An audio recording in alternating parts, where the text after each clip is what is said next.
Hey, Prime members, you can listen to Watch What Crappens ad-free on Amazon Music. Download the app today.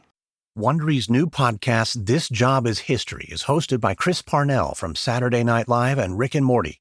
Steeped in factual history, this brilliantly funny podcast delves into quirky and absurd jobs from the past. Clock in and listen to This Job is History on Amazon Music or wherever you get your podcasts. Watch what crappens, watch what crappens. Who cares what happens when there's so much that crappens? Crappens, crappens, crappens. Watch what crappens, watch what crappens. Who cares what happens when there's so much that crappens? Watch what crappens, watch what crappens. Who cares what happens when there's so much that crappens? Hello and welcome to Watch What Crappens, a podcast about all that crap on Bravo that we just love to talk about. I'm Ben Mandelker, and joining me today is a wonderful, wonderful man just mere feet away from me. So special here. We're both in a hotel room. Wow, I'm feeling already a little uncomfortable. Gosh. Being in a hotel room? Just a little Potomac callback. You're not It's the Mr. Ronnie first Karam. person to be uncomfortable in a hotel room. We could with have a me. whole storyline on the Real Housewives of Potomac. But we're actually not I here. think we should go back to the reunion now. Fine. Hello, everyone. Welcome. We are here Hello. today to talk about the Top Chef season premiere, in fact. And we're here in Atlanta. We're going to be recording. We're here in Atlanta, yeah, and we are doing this from our hotel, well, from Ben's hotel room specifically. And it's so nice, like just being on a couch with a handheld mic. Like I feel like a lounge singer. I'm just like in my Cleopatra You look stance cozy. on the couch. You look cozy. I'm sitting in the bed. You're on the sofa. Oh, yeah. And It's weird looking at you though, because even Right. like when we do videos, we can cover each other up with our notes, and then it's not that I'm covering you up. I'm mostly Right. covering up my own face.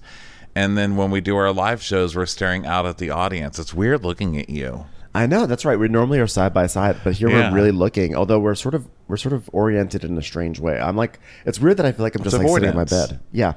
Yeah. But we are here to get together in Atlanta because tomorrow night we're actually doing a show in Atlanta. Although I guess by the time I put this up, because I think I'm putting this up on Monday after all, the Atlanta show will be over. So thanks to everyone who came to the Atlanta show. It was great. It was great. But we do have more shows coming up this month. We're going to be in Denver, Colorado. We're going to be in Salt Lake City. We're going to be in Seattle. We're going to be in San Francisco.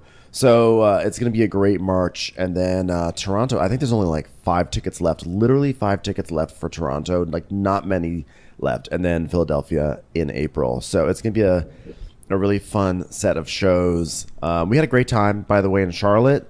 The Charlotte audience was amazing. Oh my God, with our Vanderpump Rules great. rage. Yes, that was so much fun. It was so much fun. But the truth is that we are here to talk about a very important show, which is the return of Top Chef 20, Top Chef All-Stars. No, It's a World very important All-Stars. show. And you know who this show is really important to? Not just America. It's very important to Top Chef. I mean, these are the snottiest fucking people. This is that person that you meet with just too much confidence and you're like, ugh. Yeah. And then you walk away like hating them. Although I didn't walk away hating this, but they're just like, hi, we're Top Chef. We're Top Chef World. It's like, ugh, fucking Padma. You know, Padma's just walking through London like, I'm here with Top Chef World. Hi. Hi, London, just a city. I'm Padma from the world. This whole show was kind of like a victory lap for Padma and Tom and Gail. They basically have assembled all these winners or finalists from other versions of Top Chef, and they brought them to London so Padma can be like, hi, we started you. Yeah. Hi, we started you and we can end you. I brought you into this world and I can take you out. It's like Padma, the mother of all the Top Chef contestants. Yeah. I guess it's time for our traditional Seasonal announcements. Well, yeah, and quarterly during the season, because we Yeah. have to make it a few times a season, because inevitably somebody finds this podcast and starts crying literally in the middle of a Gets so grocery mad at store. us. Yeah, and takes offense. So guys, there's a fake rivalry between Gail and Padma, only in our minds. Ben started it years ago in his photo recaps over at the B-Side blog years ago. and that shit is hilarious, and we've kept it going to this day. Padma is extremely mean to Gail.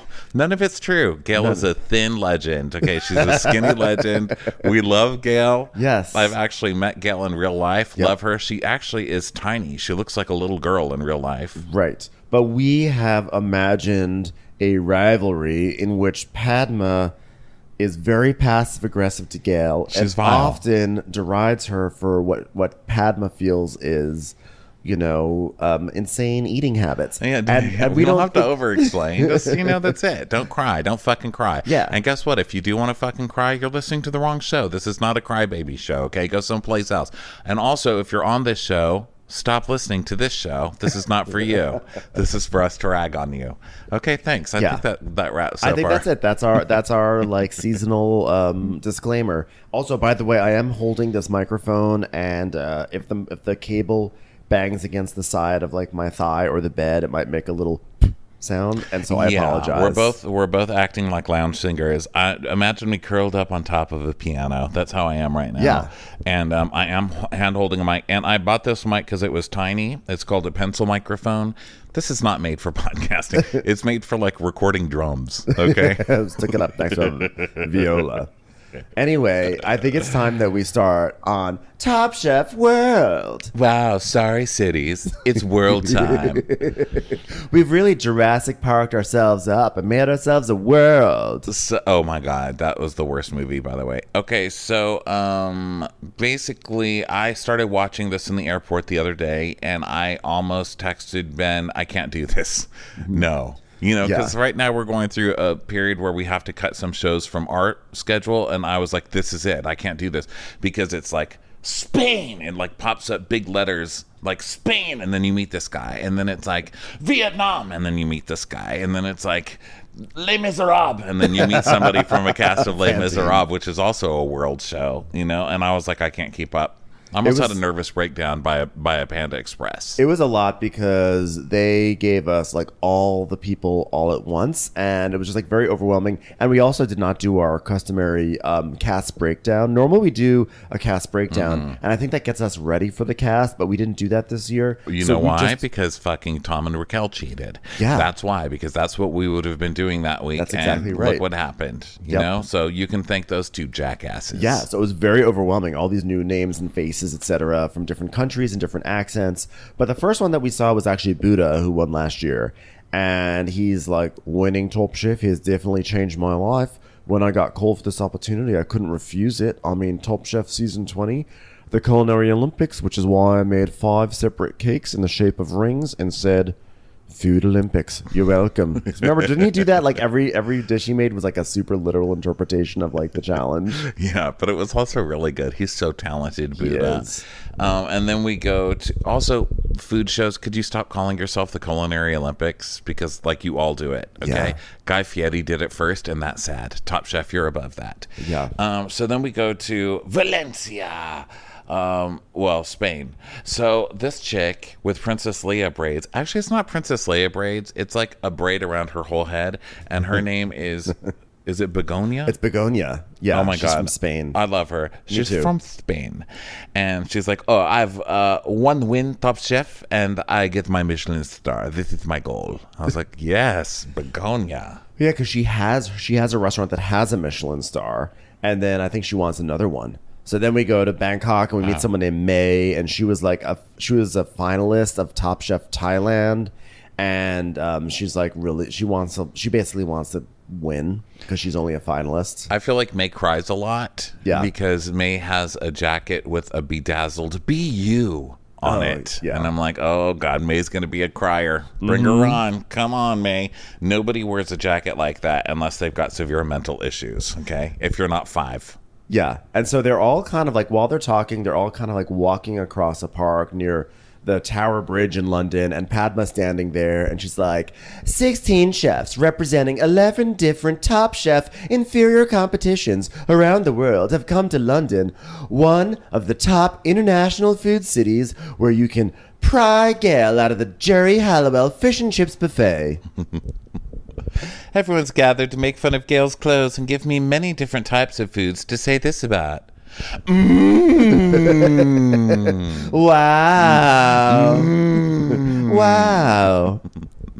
So we see the chefs arriving in London, and there's this chick named Nicole from Canada. She's immediately my favorite. Yeah. She's got this kind of lost smile on her face.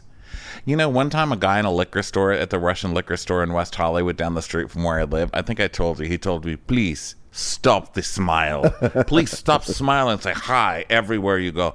I said, why? And he said, it makes you look stupid, which I took, you know, I knew how he meant it. And now I see what he means, because Nicole has that. Nicole has this like vacant smile, but it's also like, I feel like she means it. Mm-hmm. Anyway, I paused on her and just stared at her smiling, and I really like her. And she's like, I was the first woman, and I'm from Canada. I'm the first woman not the first woman from Canada. She's the first woman from Canada ever. Yeah, guys. Canada is making women now. Huge smiler. She's the first Canadian winner, so she can't wait to come back. By the end of the episode, wasn't super confident that she would make it there, but I hope she does, because I love her smile. Yeah, you know, her energy is like someone who went to the bank to run an errand and accidentally walked onto Top Chef and then accidentally just like won the whole thing because she's like a really good home chef. Like her energy is sort of like, I still need to deposit my check. You know? She has this kind of like, Guys, can we just do this competition already? But just kind of looking around like you just got off into like Disneyland for the first time. You're like, wow. So she's got that. Love her. So then there's a dude named Ali, and he's the shy one, right? Later he says he's shy. Yeah, he says he's shy. He's like also hot. He's like one of those hot people who's like, I'm shy, but you're like, whatever, you're hot person. Yeah, shy people don't work out that much. I mean, I know that shy people work out, which is also funny to me, to be honest. That shy people work out. I think it's funny when shy people work out, but I also think it's funny when hipsters work out, like a hipster who has like a really good body. Because I'm like, I feel like a hipster vibe is like, ugh, I don't care about that. Like, I don't like rejecting norms. I only care about my brain. Yeah, like there was a guy in the gym I used to go to who had like a hipster.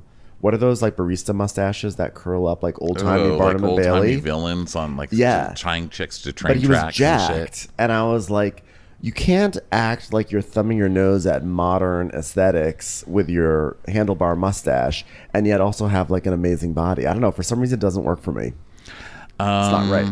I think it's okay. I mean, I approve of guys working out. Well, no, I mean, I approve of it, but I just think I think it's funny when someone's like, oh, I want to have a body. Like, I want to have like a sick body, like any Insta. Yeah, I know what you mean, but I like it because I think it shows an insecurity, and that's how you get to fuck people. Okay. So, like, the guy is like, I'm just a hipster, which means he's taking on that persona when really he's just a workout queen. Right, which that's means what I'm he's saying. trying to find himself, and, you can help him find himself with your hand. Yeah, but, again, the handlebar mustache could be a problem. Hey, it's called handlebar for a reason. Just splash some water on it and let it reset. So then we go to so we have Ali, who is he won Middle East and North Africa. Oh, Amar from California. I've never loved Amar. There's something about Amar that's always kind of annoyed me a little bit. Luciana. He's very Sons of Anarchy, Amar. It's a motorcycle game. Right, yeah. I was trying to connect those dots. I was like, I don't know if that's what it was. To me, it's Sons of Anarchy. It's like he rides a hog all day, which is fine, I mean, I guess I like that on the show because they were all really sensitive underneath it all. Good. They should be. Yeah. It's like a hipster with a good body. So these were not hipsters with good body. Well, there was one. Yeah. But, he was a supervillain, you see? Yeah. So Padma is like, here they come. Watch out, poor people incoming. I'd just like to congratulate you. No matter how many times you win Top Chef, you'll still be poor. Hold on, let me gather some. I had gotten some euros to hand out to the poors, but unfortunately, they don't accept that in this country anymore. Oops. So they start listing all the people, like they just start flashing up places. Yeah, which I think was the point where I was like, oh my god, I can't do this. But it's like Victoire, Italy, Charbel, Middle East season 5, Poland, Canada, Kentucky, Germany, Mexico. I was like, like, Kentucky? I know. The fuck kind of mix is that? Yeah, Kentucky just gets right in the mix there. So then Padma's like, at stake for the winner, a gift certificate to Wagamama's. Also, a feature in Food and Wine magazine, an appearance at the Food and Wine Classic in Aspen, $250,000 furnished by not San Pellegrino, Saratoga Springs Water. What the hell is this? What's going on here? What the hell? What the hell is Saratoga anyway? I was like, does she hate Saratoga? Because she looks very mean in this opening. It's like they're shooting her from below, and she's like, at stake for the winner. I was like, Jesus, are you trying to burn holes through me, lady? I know. $250,000 furnished by an off-brand water. $250,000 furnished by something no one wants to see. Sarah in a toga. What's next? Tom Boxer's water. Gail in a Speedo. I'll take some Gail in a Speedo sparkling, please. I'm sorry, could you add some calories to that? That's how the original would have liked it. Amar Jorts sparkling fizz. Anyway, hello, chefs. Welcome to season 20 of Top Chef American version. Okay, all you international freaks. I love that she does this, like, I mean, for Padma, this was like, calm on down, like that guy on Price is Right. Welcome to season 20. And she thinks that she's, like, got one over on everybody because it's like World. She's like, I'm the host of World now. This is the lightest applause, and this goes to show you that this is a world one, because, you know, all the Europeans are like, fuck off. Like, we're coming here literally to get a show on Food Network, okay? We don't give a fuck about your version. Yeah. America. Well, since Top Chef premiered in 2006 in America, there have been 29 international versions with over 100 winners from around the globe. Not Sarah, though. Good to see you, Sarah. You represent some of the least famous of the least famous. Congratulations. Yeah, it's really nice to be here doing Top Chef World, or as we call it, Top Chef Kinko's, because we're just around so many copies. So Charbel is from the Middle East competition, and he's like, I recognize... Oh, by the way, also another thing we didn't announce at the beginning, this is an accent hodgepodge shit show, okay? Yes. We are really going to try learning all these accents and try and actually sound like these people. But to anybody new here, this is incredibly offensive, and we get it. So you're basically at a class for us trying to learn these. Don't be offended, okay? And if you're crying right now, go away, okay? So anyway, he's like, I recognize Samuel because I've always watched the Top Chef France, and I know he's a great chef. This competition is gonna be fire. Wow, thanks for that, Charbel. London is a diverse international city. Many cultures have left their stamp on the food scene here, just as Gail has left her stamp on all the seats of the tube. Just like Gail's stamp. A big forehead spot on every freezer section that carries Ben & Jerry's. And that's what you'll be doing on the way to the title of Top Chef Copycat Star. Not only is this the first time we've set a season overseas, but it's the first time we've used people from all around the copycat world. It's also the first time that England has had to buttress the London Bridge for Gail to walk across. Congratulations. Finally, Gail gets to show her terrible fashion to other people besides stupid Americans.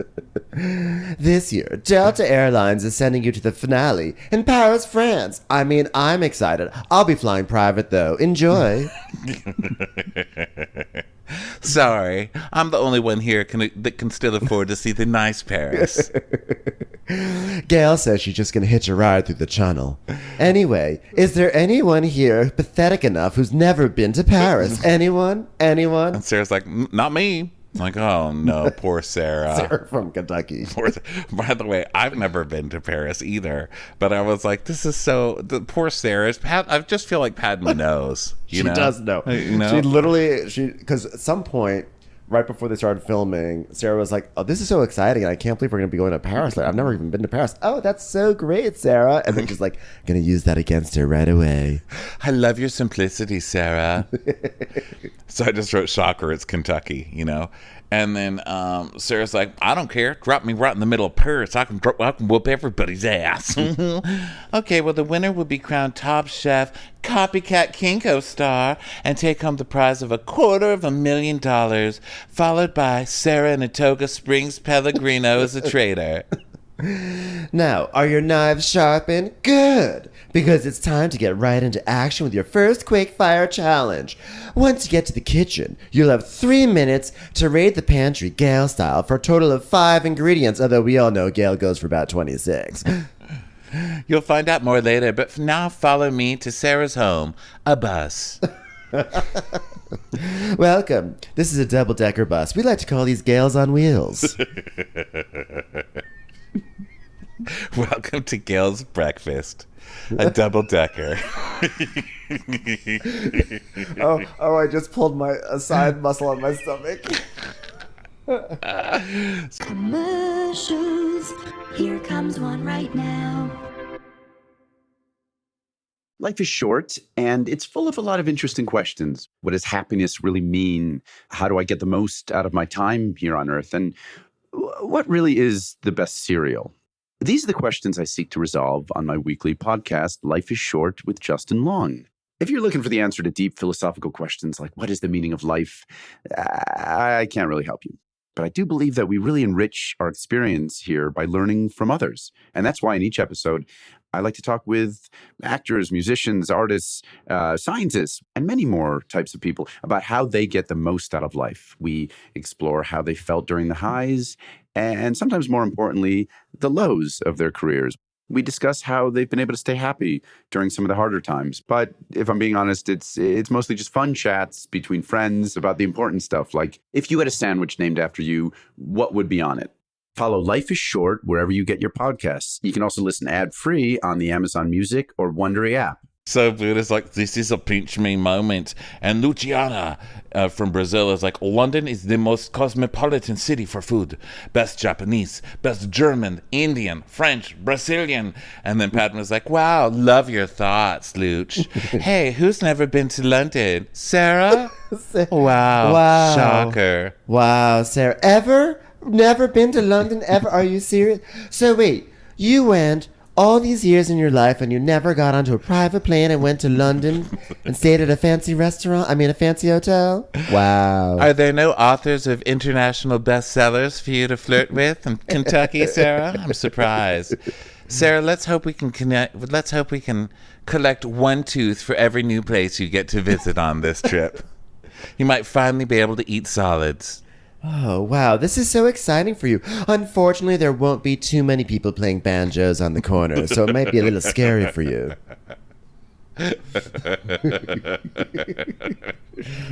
Can't wait to try Sarah's new dish. Sounds delicious, Sarah. I guess you could ask for maybe dueling fish and chips. So do they have an airport in Kentucky, Sarah? Oh. Sarah, how long did it take to paddle your raft over to London? Was it scary? Oh, and Ali, you've never been to London, huh? Well, here's a hint, Ali. Londoners beat up people wearing vertical stripes. Good luck. Ali's like, yeah, well, I won Top Chef MENA, which stands for Middle East North Africa, and I'm shy. They call me the silent assassin. That's what we call farts. That's farts. Are you serious? The Middle East and North Africa, that's like everywhere. By the way, that's my that's my lineage, right? That's there. your lineage. Yeah. But that is also kind of like a funny sure, let's lump it all together. It is. So then Padma's like, well, welcome to London. Westminster Abbey's over there. There's Big Gail. I'm sorry, Ben. Tells the time. Sarah's like, oh, I thought Big Ben was going to be bigger. Oh, you poor thing. Were you comparing it to the size of the trash heaps in your town? That's the same thing I say every time Gail tries on a new outfit. Dawn, are you rested, Dawn? Hope you don't mess up at the last minute again this season. Sorry to remind you of that. And Dawn's like, well, at the end of my season, I made it to the finale, but I didn't finish my dishes. I think that cost me the win. Yeah, Dawn. It helped. It certainly added to the bill of that cost. So Padma's like, okay, I suddenly have a bullhorn for no reason. Now we're headed to Knightsbridge. And someone goes, oh yeah, that's where Harrods is. Sarah, have you been to Harrods before? Have you ever been to a mall? Do you know what a mall is? And Sarah's like, oh, but you can tell she doesn't know what they're talking about. She's like, what's a Harrods? And Padma was like, actually, Harrods has a very nice food hall that none of you can afford to eat at. It's very pricey, but what they do have is a nice pane of glass you can just stand up next and put your hands on. So Amar goes, Top Chef is coming to London. And she goes, that's why the fuck we're here, Amar. Jesus. Wasn't that so cool? I just cursed. I'm just learning how to get into character for the next time I'm playing a role across from my dear friend Ali Wong in her drama debut. That's just me playing a poor person on Gail's breakfast. Ha ha, everybody. Hey, anybody want to buy a lotto ticket? Guys, rumor has it Gail's been clutching to the bottom of this bus this entire drive. Gail's been Cape Fearing it just to pass the food hall at Harrods. Anyone want to go and check down there? Sarah, maybe you want to poker with your bindle stick? So they get to the kitchen, which is like Big Ben. It's got like a Big Ben clock entrance, or the Rescuers, whatever you decide, or the Great Mouse Detective, or Back to the Future, or yeah, it was Great Mouse Detective. I was thinking loved of. Great Mouse that's Detective. What I was thinking totally of. overlooked. Yeah, it really is. Great or film. confused with Great the Rescuers film. by idiots. Idiots. Sarah, have you ever seen a rescuer? We know that poor Sarah has seen plenty Rescuers. Unfortunately, they haven't been able to fix that roof yet, huh, Sarah? Poor Sarah, cooking in the rain, coming through the big hole in the roof. Sarah, I heard that you recently purchased a Blu-ray of your favorite movie, The Great Potato Detective. What's that about? So they're in the kitchen, and it's London, and we're Americans. So, of course, the music is obnoxious as possible. It's like, hey, American, what do you think British music would sound like? And it's all like, it's like, say, God, I think that was Here Comes the Bride. It was, but that's pretty much... But it's pretty much that. I was thinking God Save the Queen, but I don't know that tune. Is that God Save the Queen? I get them sort of all mixed up. Well, it's God the Save the same Queen basic. and the French one. Yeah, it's the know. same basic. So Padma's like, go find ingredients. So they all are running around, and there's no proteins. They're all like, oh my God, it's a vegetarian thing. It's a vegetarian challenge. And then, did you notice this one? Padma's standing on her little mat. Her little kitchen mat, you know? Yeah. And They always bring Padma a gel mat, which I Yes. love. She's And they like, painted it- I will not stand on the same floor as all these pores. and they painted it the same color as the floor this time, so it blends in. But it's like still obvious she's on it. So then like a guy goes like walking by her. It's and Tom, the German Tom, guy. the German guy. He goes, hi, Padma. She goes, hello, go.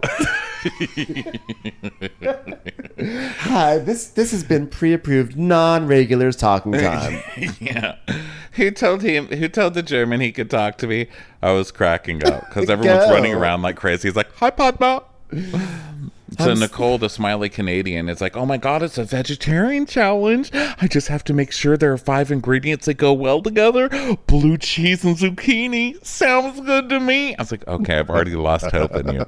I mean, I love blue cheese, but who says like blue cheese and zucchini? I've literally never heard that before. I know that's not like a classic combo. I just feel like in a quickfire challenge, I just wouldn't go for blue cheese first.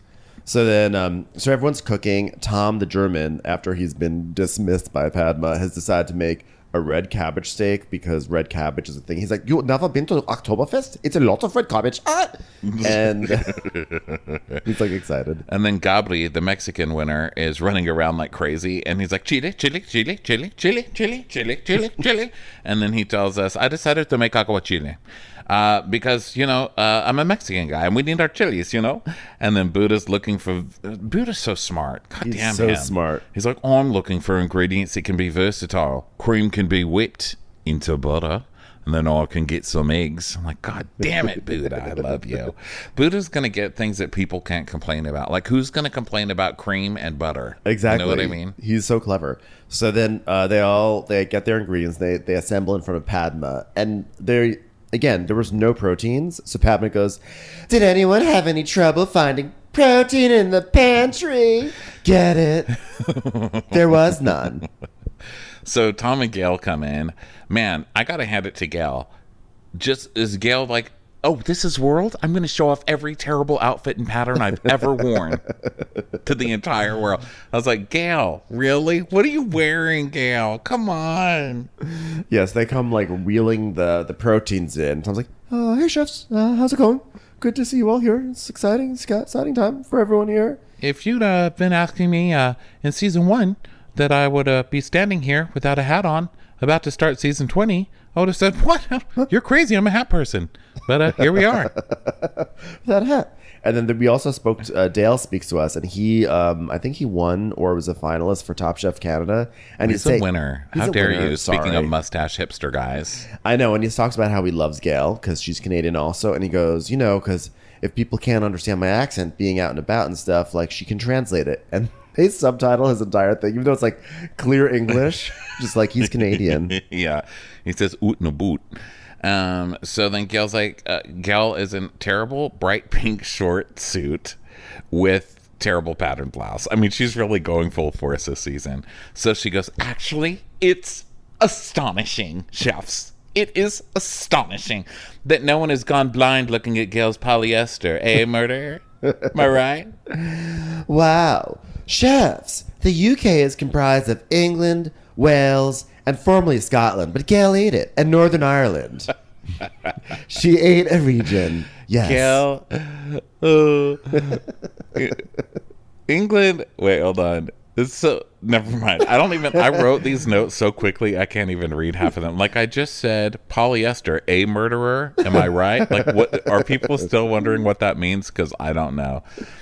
England, the UK is surrounded by 4 seas. Sarah, are you taking notes?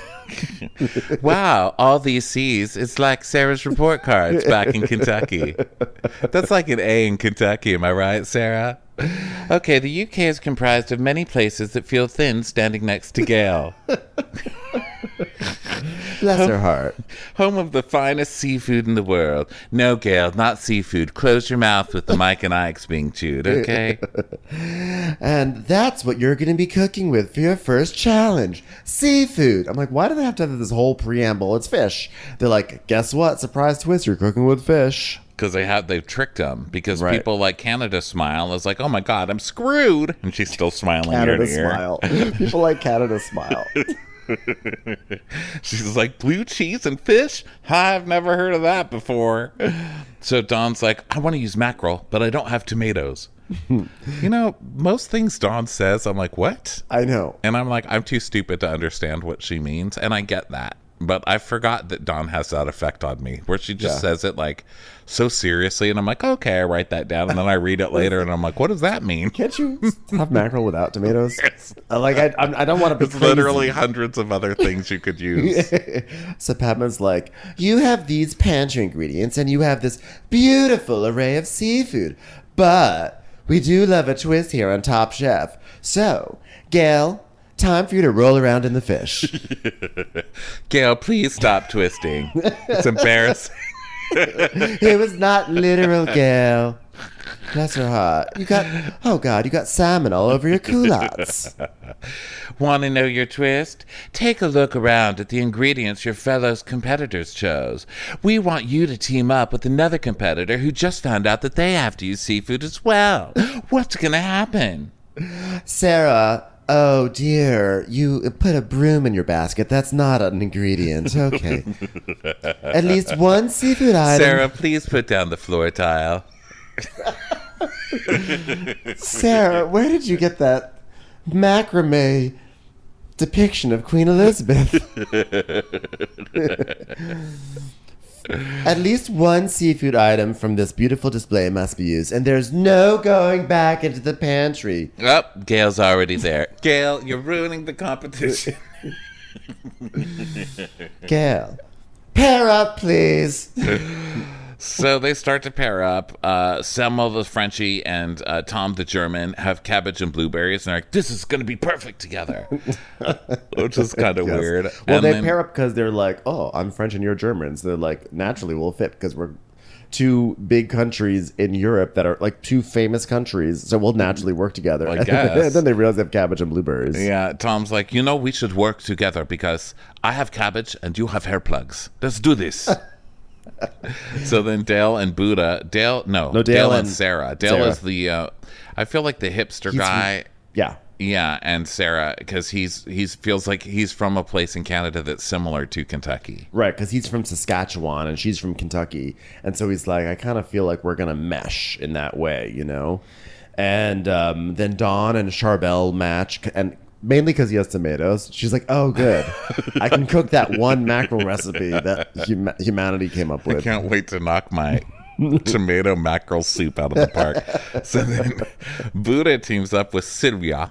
I love her. My favorite, yes, my other favorite. I love Poland. By the way, I love everybody right now on this show. This- There's not one. The only this person episode I was amazing. slightly didn't like was is Plugs. It was the first French guy. guy. Because Yeah. he's got. Samuel. Yeah, he's just like he comes off as a little arrogant or something. But Yeah. everybody else I absolutely loved. And Sylvia it's spelled Sylwia, but they still say Sylvia. But I like Sylvia. Yeah. And she's like, "Oh my God, our baskets are like twins." She goes, leek, potato, double cream. So funny. Yeah. And where's Sylvia from? Germany? Poland. She's Yeah. Poland. Okay, so Padma's like, one more thing. The winning team will receive immunity. 30 minutes starting now. Good luck going outside without being made fun of. Sorry, that was to Gail. The rest of you, good luck with the challenge. I wonder if we could ever propose something called Gail Exet.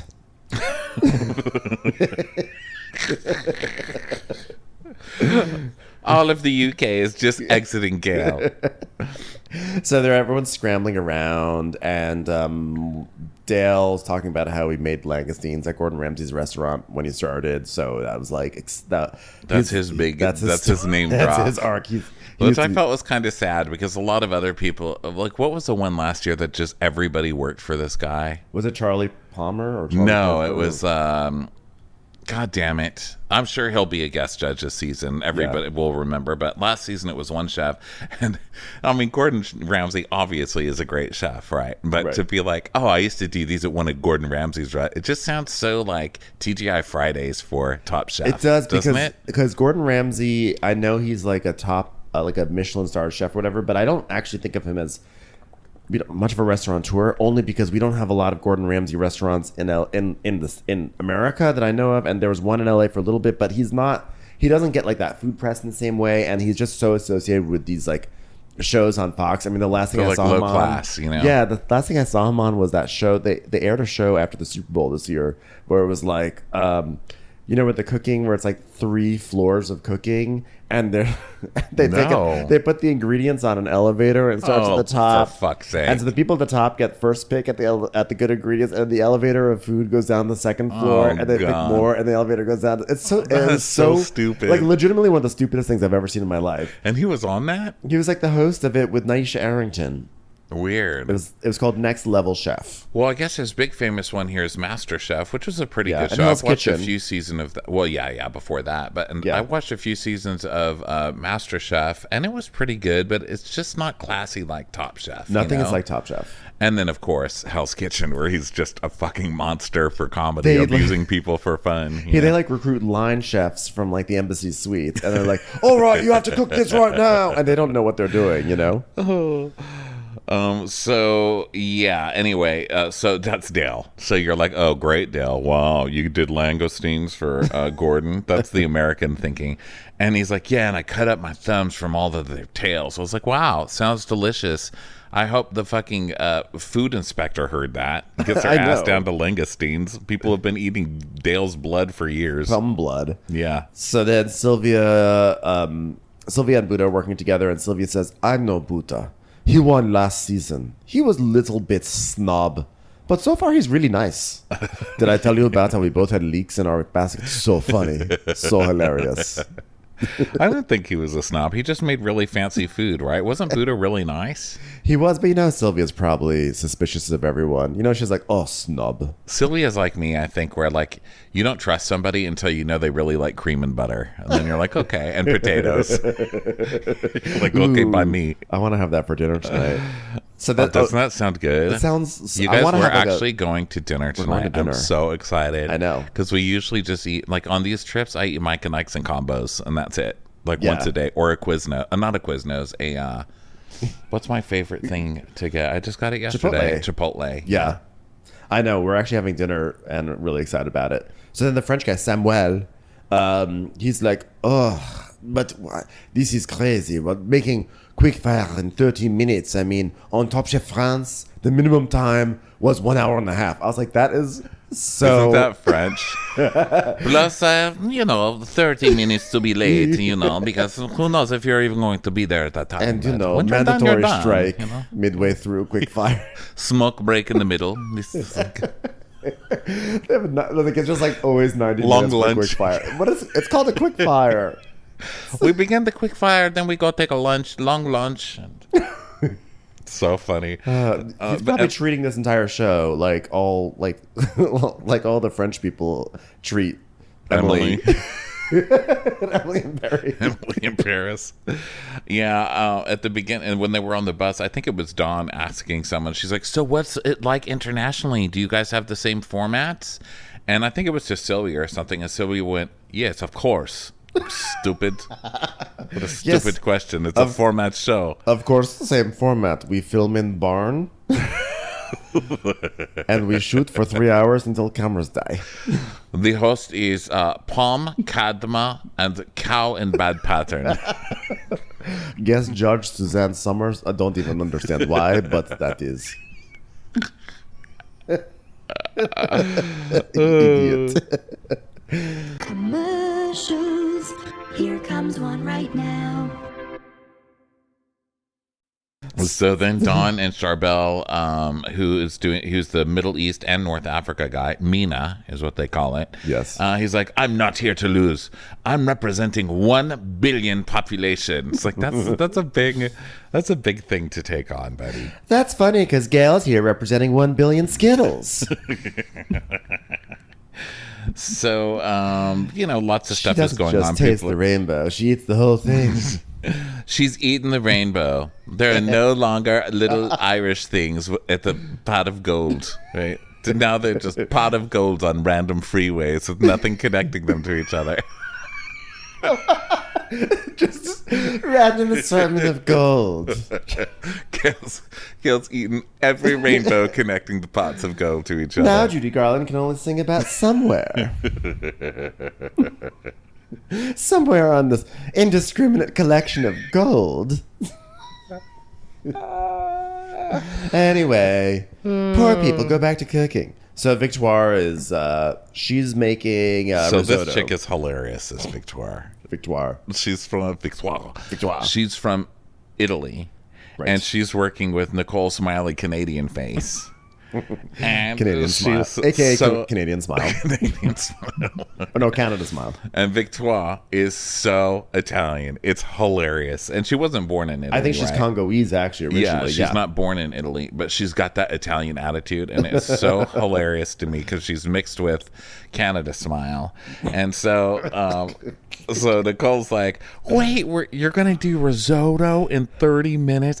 That's kind of a death sentence. And we should probably get that on now. And Victoria's like, I can make risotto. I can do it. Stupid smile. Nicole's like, well, okay, I'll let her make risotto. I mean, she was a finalist in Top Chef Italy. I mean, you got to know how to make risotto to be the finalist of that. I'm like, actually, I think you just have to like smoke a lot of cigarettes and just be sexy. Right? Just be sensual. Like, I would love to watch Top Chef Italia. All the Top Chef Italy judges are like, oh, bellissima, you're so beautiful. You have to win just for First, this. let me say, your chest, your décolletage. How is could I something. even eliminate you when you've got such beauty in your eyes? You win.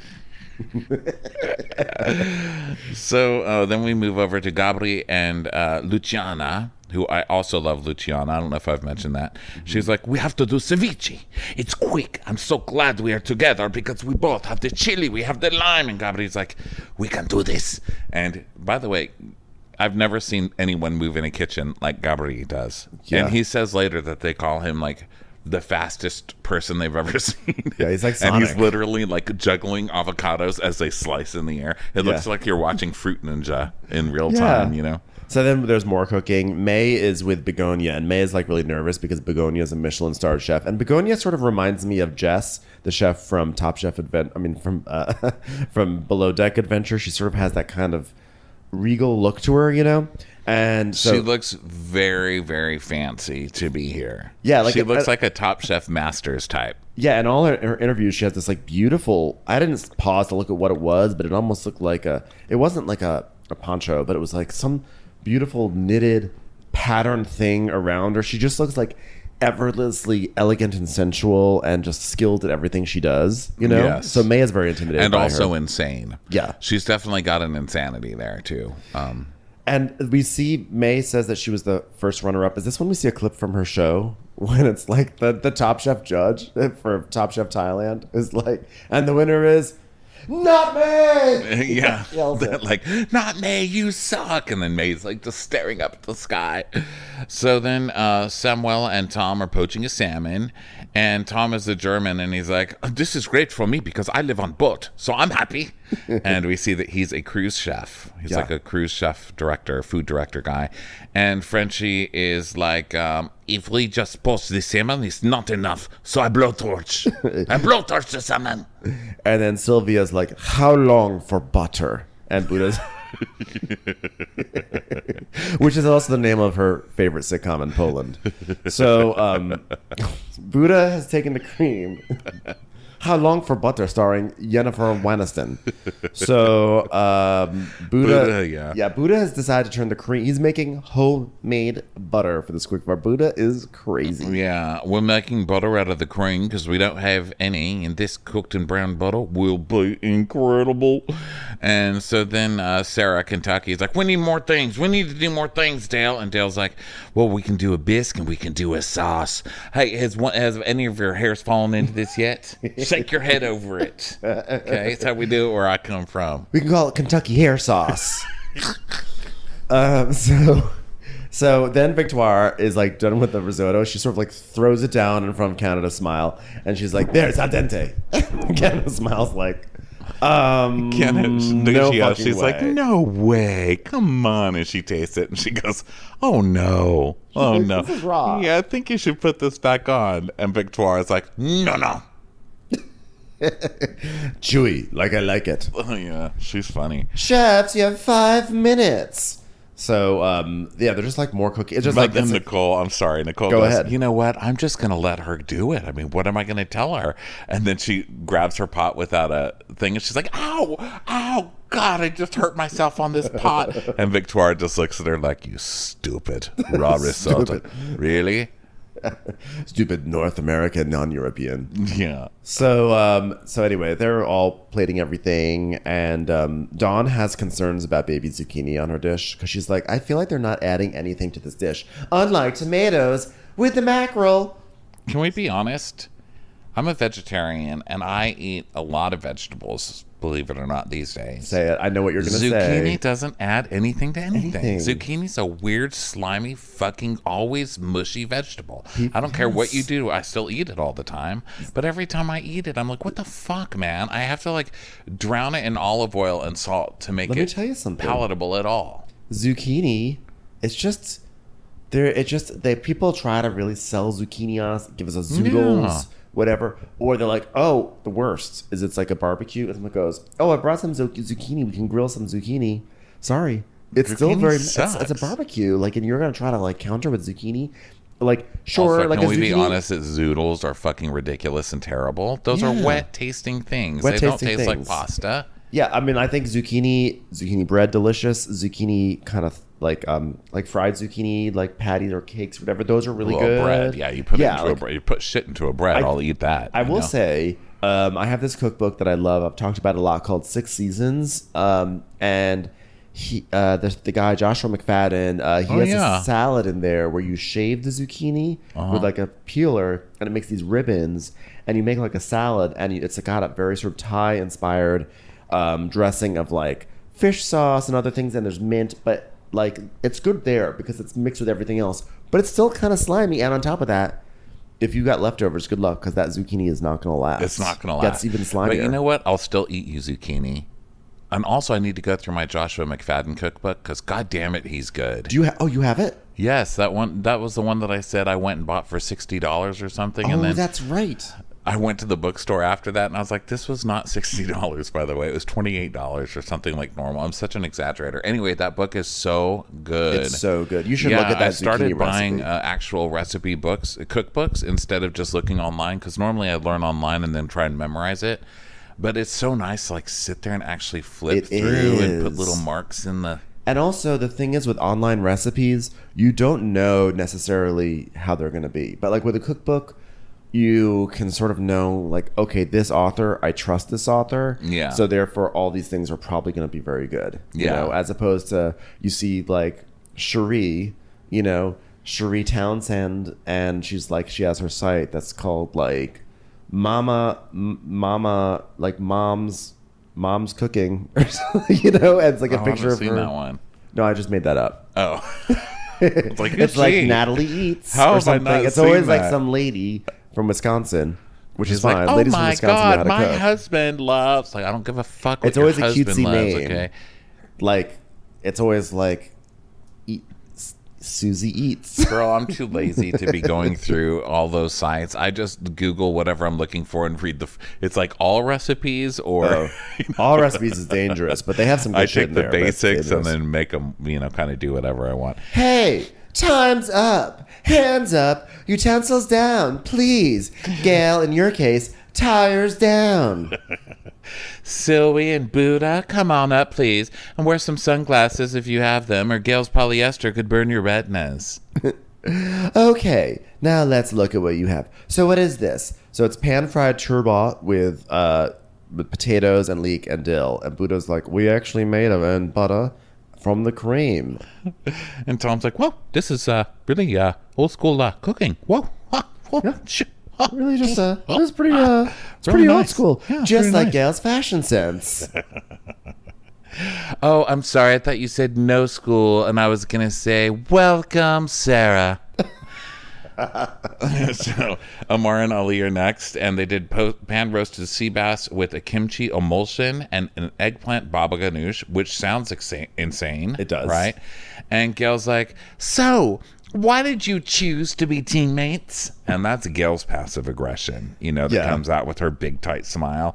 And Amar's like, "Well, we both had feta cheese in our baskets." And Padma's like, "Oh, that's how Gail chose a husband. What a coincidence, right, Gail?" Yeah, she went on to OK Feta. Okay, dairy. So Gail went on to Bagel and a Bagel. Feta seeks. What's that, farmer? Gail signed up for Ben and Jerry, right, Gail? Feta Matchdoc. efeta.com. eFeta Curious. So Luciana and Gabri, they made their scallop aguachile with raw is it coyote or chayote? And lobster I don't water. know. So they make this like lobster water shot. So Padma goes, so am I just supposed to drink this? Is that No, Gail, you're supposed to start a town of witches on fire with it. What the fuck do you think? It's in a tiny cup. Drink it. Wow, unlike my fellow judges, this is very light and fresh. A phrase that would never be used to review Gail on Yelp. Gail, stop pouring that over your head. You're supposed to drink it. You just told us, for crying out loud. Gail using it as a mouthwash. Begonia and May are next, and they did a pan-seared monkfish, the ugliest fish in the world, also delicious, with a zucchini wrap and sauce. Wow. And Tom's like, "Whoa, this is a lot of work in a short amount of time, kind of like Padma between seasons." Am I right, Padma? Hey, wait a minute. A lot of work in a short amount of time shows a lot of dedication. I know one person who doesn't know that. My son. I'll just say it right now. So next is Samuel and Tom. They did cabbage, and salmon, and cabbage. and a blueberry. And Gail goes, so this puree is just cabbage? Yes, Gail, like your moisturizer. So Charbel and Dawn are next, and Gail goes, who cooked the zucchini? With the big smile on her face. So funny. And then we have Sarah and Dale, and they serve their thumb-bled langoustines with seafood broth and remoulade. And Gail's like, the langoustines are just barely cooked at all, which is fantastic. And Tom's like, 30 minutes to cook, and you get this kind of flavor. I mean, this is a good dish. It's great. I'm loving it. Not loving having to subsidize my son's rent because he's a bartender, but it's okay. So Nicole and Victoire, Padma goes, is this risotto? And Victoria's like, yes. In 30 minutes? Yes. Tell me about it. Ha ha ha. Ha ha ha. Oh, they just stare at her like, what the fuck, man? Yeah. So they do a cacio de pepe risotto with poached oysters and mint. Yeah, and Tom does the thing where he's like, this is some pretty al dente risotto. He does that thing with his face where he's like, I'm really chewing right now. I'm not happy. Also, poached oysters and mint? I thought that was strange. It actually looked beautiful. But you would never, unfortunately, apparently. Oysters and mint? Oysters and mint is a little... I just didn't... Maybe it's a Middle Eastern kind of vibe a little bit. Well, shit, we'll put mint in everything. That's true. Or it could be a Thai. We'll put little leaves of mint and mint and lemon. Yeah. So Padma's like, wow, that was a really impressive start for a bunch of unfamous people. You guys seem to know how this works. Except for Sarah. She's still trying to figure out this whole cars on the wrong side of the road thing. You can stop crying. I know it's scary. Let's get the bad news out of the way. Anyone have a dolly to wheel Gail off? Right. So Charbel and Dawn, I'm sorry, but your mackerel left something to be desired. Too many tomatoes, am I right? God, I hate tomatoes and mackerel. Who came up with that disastrous idea? It's called mac and cheese, not mac and tomato. Well, the bigger problem is the zucchinis was completely underseasoned, which is basically how zucchini always is, because zucchini sucks. Okay? Gail, who had one of your least favorite dishes? And I know you ate them all anyway.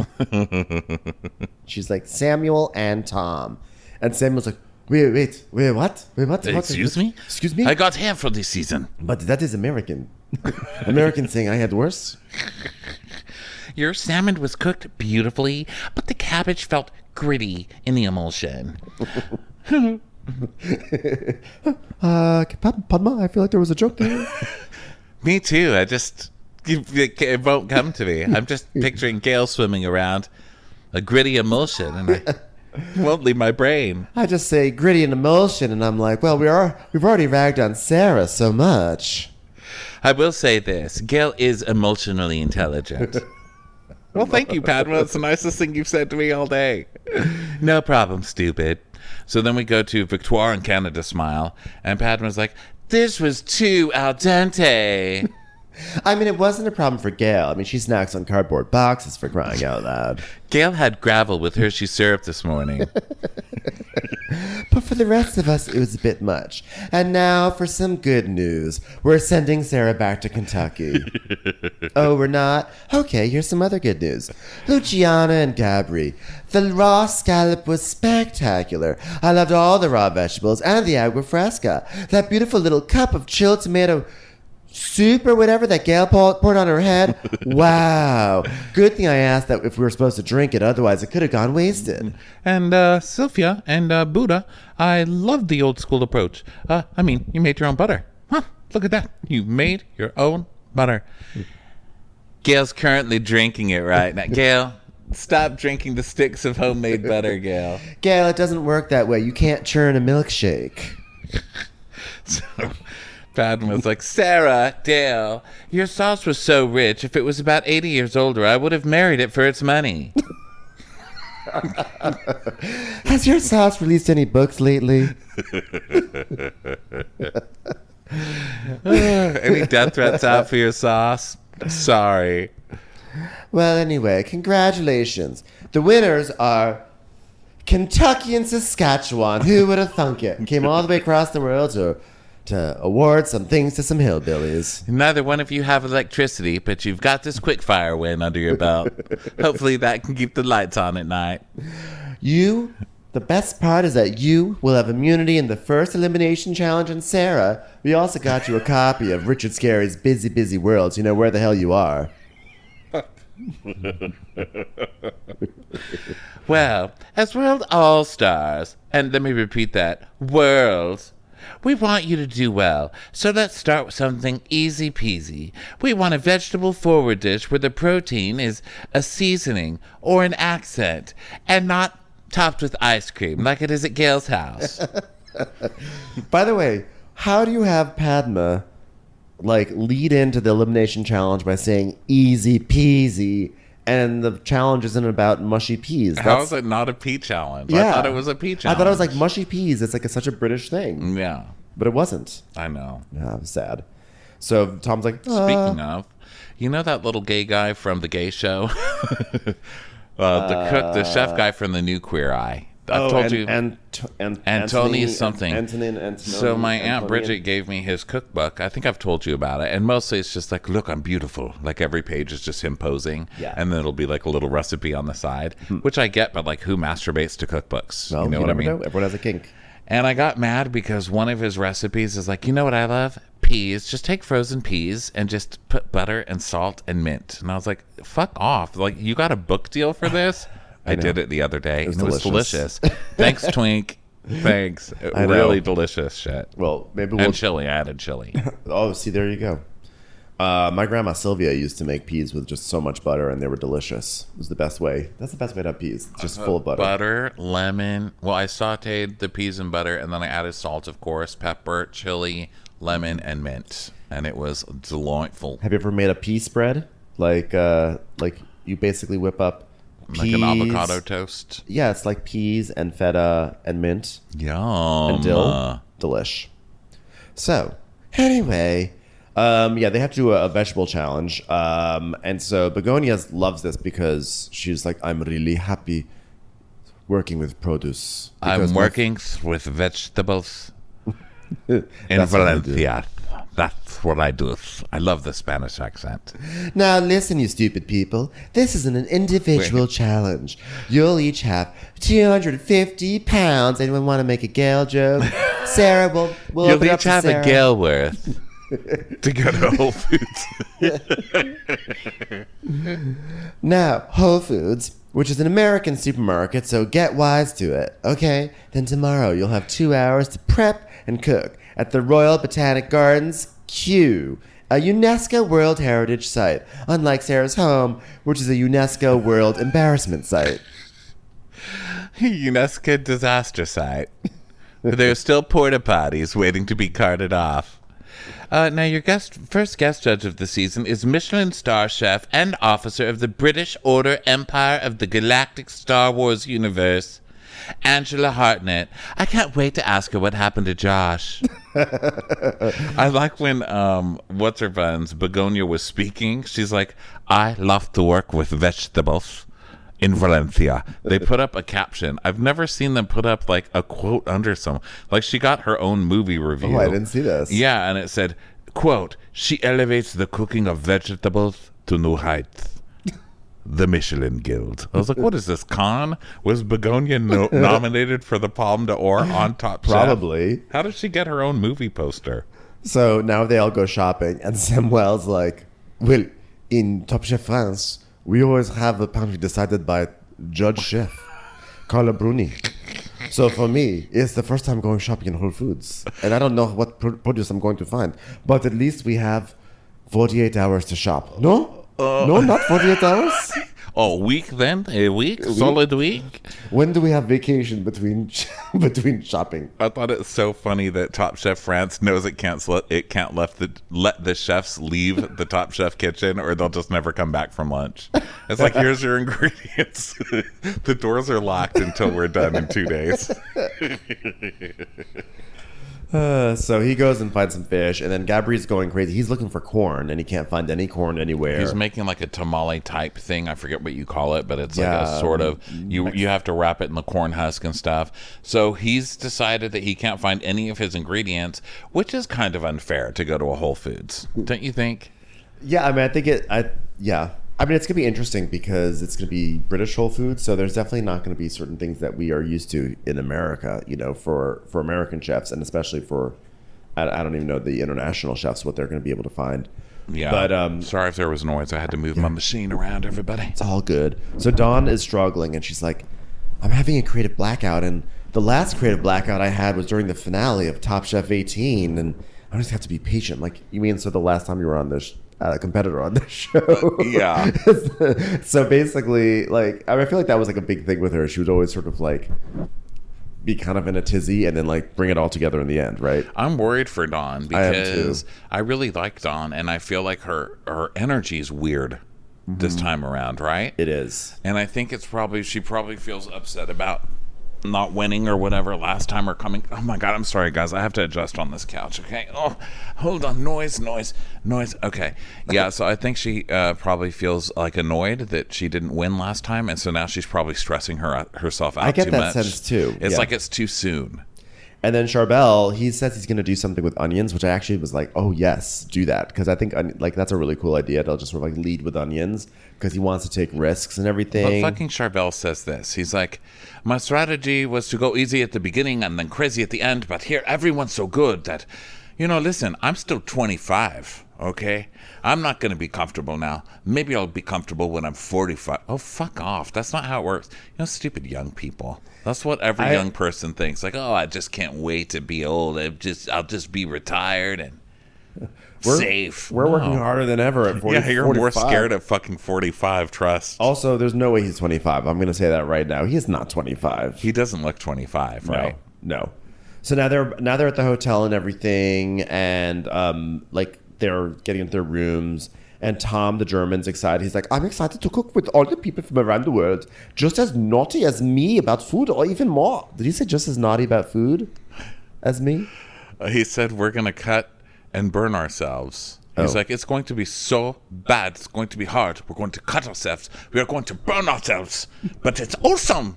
It's awesome, isn't it? We are going to strap ourselves into harnesses and be on swings, cooking food. Oh. It'll be naughty and better. So this time they are not in Toyotas, and they are not in, what was the last one they had? They've been in BMWs the last few times. Have they? Yeah, don't you remember when they took the BMW X47 3WX series?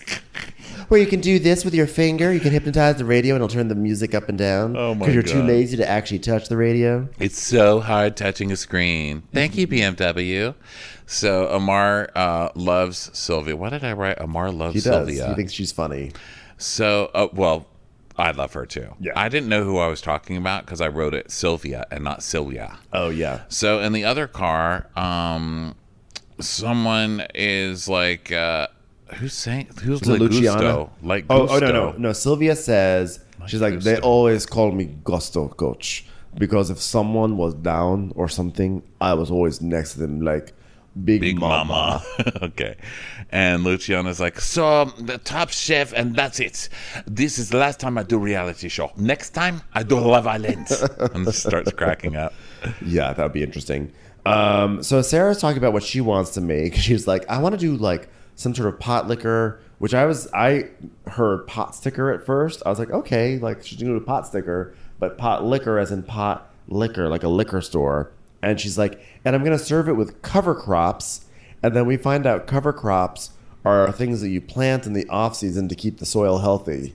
And I was like, now there's no reason why that can't be delicious.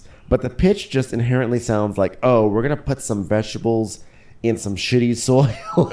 Yeah, that's what it sounds like. Weeds and dandelions. Yeah, it's like, can't wait to eat your organic tarp. Sounds delicious. Your cover crops. Yeah.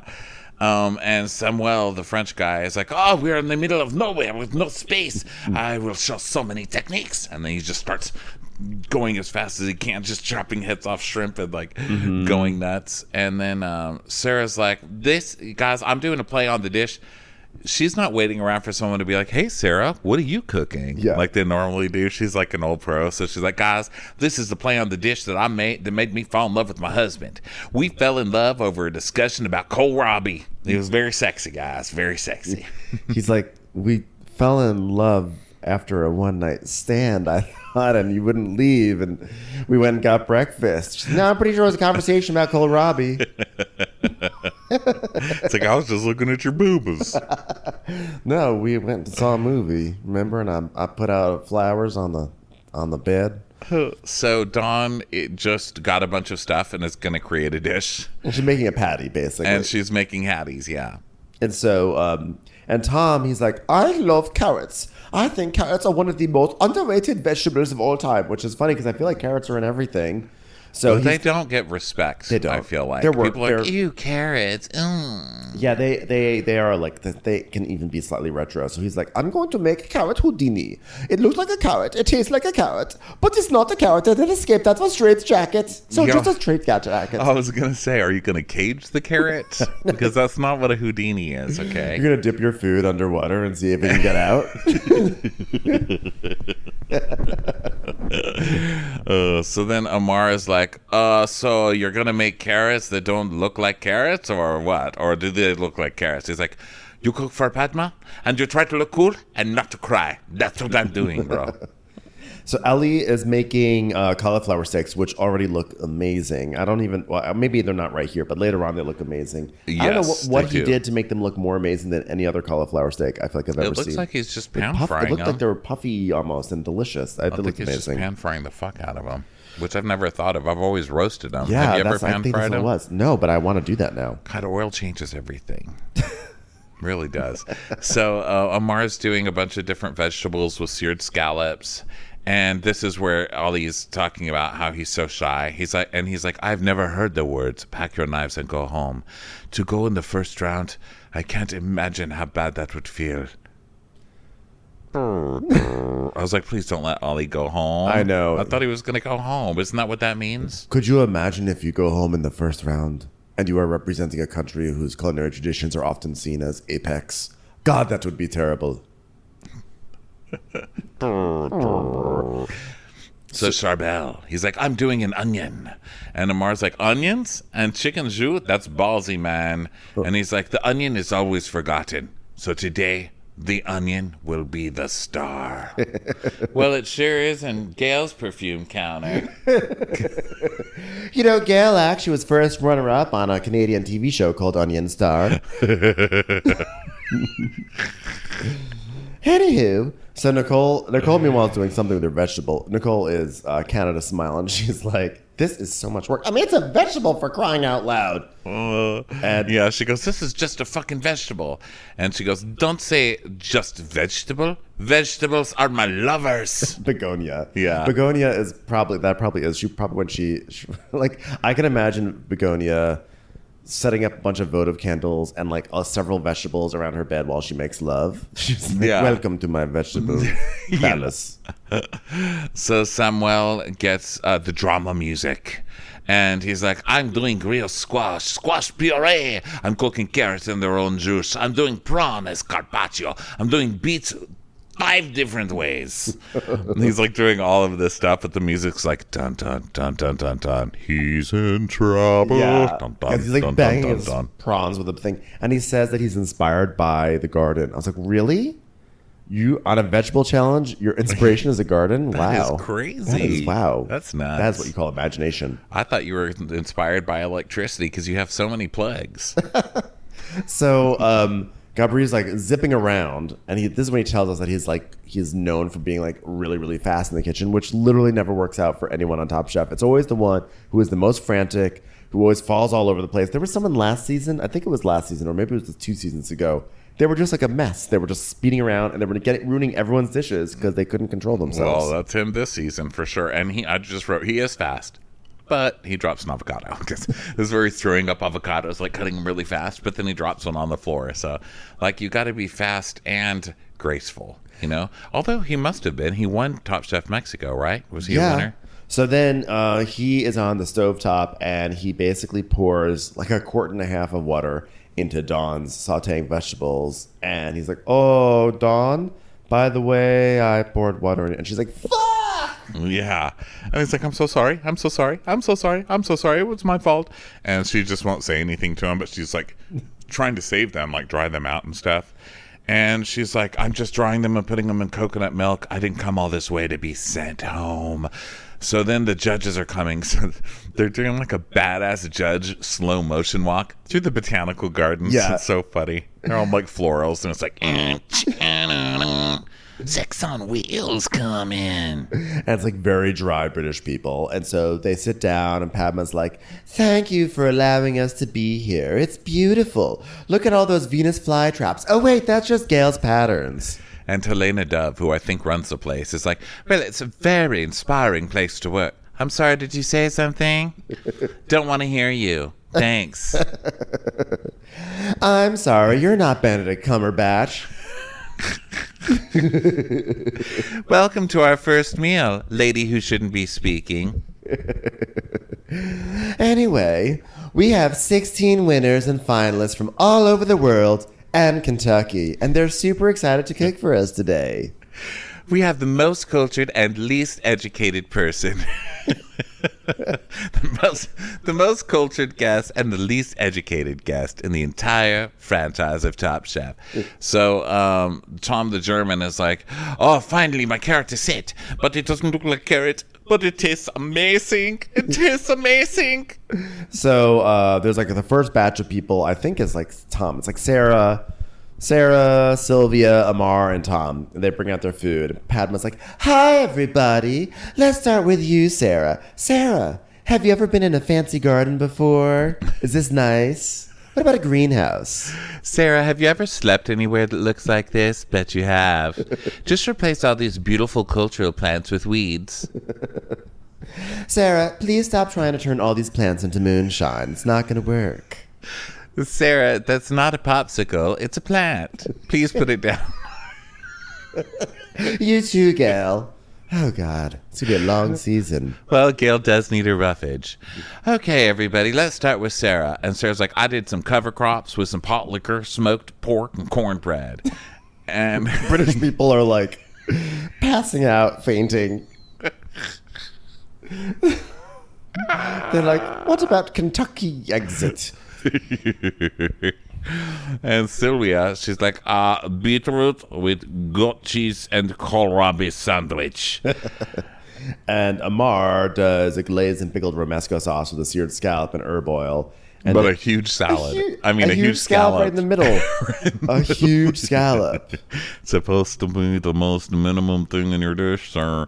So Tom is like, hello, I'm Tom. Do you like cabbage? Me too, but not today. Today, it's about carrot, and also some bone marrow dust. We take bone marrow, and what we do is we whip it with cat o' nine tails until it succumbs in pleasure and turn it into dust. I love that your German is just like a total sex perv. Well, that's basically my Because like view. South Park, like German, would they say like your mom was in German Scheisse videos? When I went to Berlin once in 2007, and like we shared a cab home, like not home, but to like the hotel with some like Germans, and they're like, "Sir, do you want to come back to our place and party?" It was literally like that. So and then when we walked by a funny. park in the middle of the night, we kept on hearing people. We heard guys going, and they were cruising, and they were like basically like, "Come to the park to have sex." And then there was a time, and then on the flight, Come to the cabaret, old chum. and then also on the flight, my other favorite German like behavioral thing was I was on a flight of Lufthansa once. It was like a layover somewhere, and it was like the safety video time or whatever. And so the flight attendants were like, "Now is the time when you learn about safety. Now is the time when you buckle your seatbelts. Now is the time when you learn about the masks." Like everything she kept on saying is, "Now is the time that." It was like the most German, like, "Now you will be safe." Oh my God, the fucking Germans. I loved working with Germans. I used to work with them in a restaurant in New York, and they were so funny and just so like up front. And like they used to tell me, "Schneller Fatso," because we had to run around with our plates, you know? And I was always like, "I'm fat." So they would be like, "Schneller Fatso." I love German. People are like, it's such an ugly language. I'm like, it is literally my favorite language. No, I love the German all the sound. people. I love Germany. I've never been to Germany, but I love the German I wanna go people back. I've met in America. Let's do a show I in knew Germany. a bunch of them in New Let's York. do Love Krappens them. in Berlin. Krappens Berlin. Now Come is to the time when we cabaret with podcast. someone. Now is the time where we brothel. So, So Padma's like, I wish this was every challenge. Mm-hmm. And Gail says that Tom's dish was a little sweet, but then it was bitter. And they're like, yeah, it's like every time you took a bite, it changed, didn't it? Mm-hmm. It was like sweet, then it was bitter, then it was deep, then it was romantic. Then suddenly it was holding me and it's on. Okay, Dove. That's enough with you. I told you not to speak. Fucking horny lady who works at the botanical gardens. And then there was a guy named Brett Graham who sounds like a supervillain. He's like, I loved this. I love the flavor of the carrot. I almost wondered if it couldn't be more impossibly delicious. Don't you feel that the meat was the supporting actor here, really, at the end of the day? And Padma's like, what about beetroot? And Angela's like, well, the beetroot was actually cooked perfectly. They're talking about Sylvia's, but one of the guys wasn't a fan of the way she tried to make the sandwiching with the kohlrabi. Well, that's just like Gail. She just takes 3 things and calls it a sandwich. Doormat, tire, and applesauce. Breakfast sandwich. So Padma's like, let's talk about Sarah. Oh my God, do you think those teeth are real or are they taped in? There's a nice balance of flavors. I mean, considering she's basically served us grass. And they're like, well, it was, one of the judges is like, well, this was very visually unappetizing. And Tom's like, well, pot liquor is found in the South, and we pretend to find that charming over on our version of the show, which is the original, stupid, so follow along. We're going to serve you a can of kidney beans with a little Tabasco sauce on it and then call her a winner. Right? Well, it's just that the sauce is, sometimes the sauce is just a little murky. I know. It's like Gail's foundation. Am I right? And Gail goes, it's not known to be pretty. And Padma just stares at her. So Tom's like, well, everyone focused on the challenge, I think, here, except, for Amar, because he put a scallop in the center of the plate. But his vegetables were cooked better than everyone else's, so I guess, we won't really give him an ending of Sons of Anarchy yet. We'll just let him ride on. Let him ride that hog on. So then there's some more cooking backstage. Dawn is having issues with her patties and everything. And then we cut to the judges, and they're just having very British patter about the trees. Like, oh, well, these trees, they get so big. I know I've heard tales that they'll just break through the ceiling of this glass house and just stretch for freedom, things like that. Quiet, Emma Thompson. So then we go back, and Dawn is having trouble with her dough because it's so hot. They're cooking outside, so Right. it's really, really hot. And she can't get her dough together. And Ali is doing sea bass and cauliflower like 97 ways or some shit. And Charbel with his onion as the star. Yeah. I guess they're presenting, huh? Yeah, they are. So he's got roasted onion, pureed onion, a chicken jus that he's put between each layer Which of is onion. so cool. Mm-hmm. And a sumac tuile. And then Dale has roasted and pureed eggplant. Is that all he had? What else did he have? And a tomato relish, and he had like a thing of lamb on top. And then Buddha made eggplant with shrimp and silken tofu, kohlrabi, Japanese style. I'm surprised it wasn't all in the shape of an eggplant. And so they all thought Ali's dish was delicious. It didn't even need the fish that he put on it. And then Angela says, well, it was quite safe, wasn't it? Charbel's was much braver. Have you ever seen anything like that done with the onion, the humble onion? It's brave a hair treatment. Come on. Old. Sometimes it's brave to just heat up some oil and trust it to fix your hair, Angela. Okay? Listen, I know you sort of look like Laura Linney, but even she fixes her hair once in a while. So nice to be in the botanical gardens. Are there any birds that want to make a home in Angela's hair? There's a book called Angela's Ashes, which must be what happens to her hair after 30 days. And I'm going to say the same thing about Dale that I say to Gail all the time. I don't think you need the lamb. Especially not on that pancake. So Gail's like, well, I appreciate Not Padma's digs, because they're very rude, but I appreciate how subtle the flavor in Buddha's dishes are. Well, Gail, you're actually eating the dish. It's not supposed to eat porcelain. Yeah. So Victoire and Begonia are both using cassava flour or cassava in some way. And Victoire is saying she ate it when she was younger, and it was their national vegetable. Sorry, and Begonia is saying, yes, this is me. What I'm doing right here. This is me as a chef and as a person. You like it or you hate it. There's nothing in the middle with me. Okay, stop stealing Danielle Staub's tagline from when she was on Real Housewives. You either like me or you hate me. There is no in between. You know what? I'm a matter of taste. If you don't like me, you don't have taste. That's it. That's it. Okay, like a fine wine. Okay, new people, come on, poors, get on in here. Oh, look at this. This looks lovely. Not. So Begonia's like, pumpkin noodle spanka, duxelles, and rum. What is this? I think I had a mini stroke while I was taking that. It was based. Duxelles is like a mushroom, like a minced mushroom kind of thing. It's French, and she made these noodles, like pumpkin noodles, all around the edges, like a crown, it was like a nest. And then she made a cream that she put in them. It looked so good. And then May made a garden salad and cured English sea bass with a Thai green emulsion. And then Samuel, he made his tiger prawn carpaccio, and Dawn made the patty with like her vegetables. Yeah, it looks kind of like a samosa type thing. Or looked good to me. Or like an empanada almost. Yeah, that's what I meant, an empanada. And Tom's like, Begonia's dish. I mean, this is crazy. You eat it and you go, okay, it's interesting. And you go for another bite and you taste something else.